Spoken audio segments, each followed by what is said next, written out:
Tanks on the streets.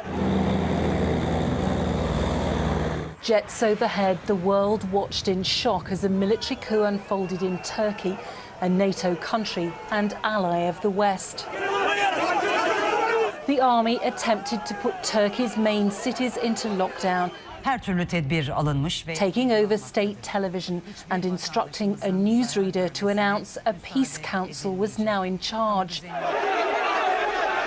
Turkey's increasingly authoritarian president appeared to have lost control, but not for long. Recep Tayyip Erdogan appeared via a mobile phone link from the coastal resort of Marmaris, looking less than presidential, but using an independent TV channel to call his supporters onto the streets in defiance of a curfew ordered by the military. I invite the public to go to the airports, go to the squares, go to the streets. Let's gather together. They can come with their tanks and cannons and try to show what they can do. There's nothing more powerful than the people.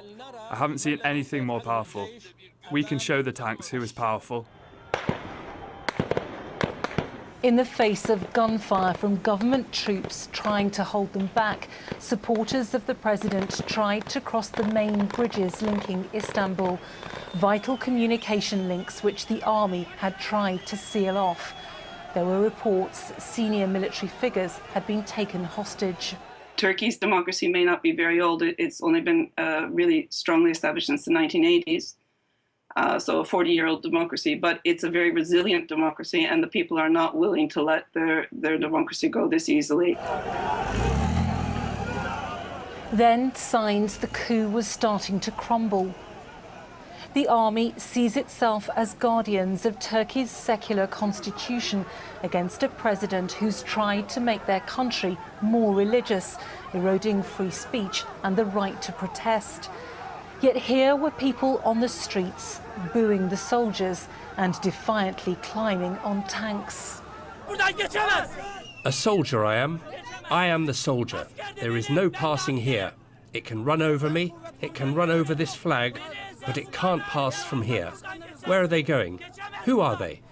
After a failed attempt by the military to keep control of Istanbul's airport, President Erdogan managed to fly back in, declaring the coup was an act of treason which had been thwarted. I send a message to our soldiers. You're our sons. You're pointing your gun towards your mothers, fathers, brothers, sisters, your own people. We cannot accept this. This nation gave you your guns to protect us. If you point your gun against your own people, you're going to pay the price. On a chaotic night which saw bomb blasts and gunfire across the country, the government said more than 120 people had been arrested. There had been explosions at the Parliament building in Ankara. By daylight, smoke could be seen on the skyline of the capital, along with the sound of sporadic gunfire.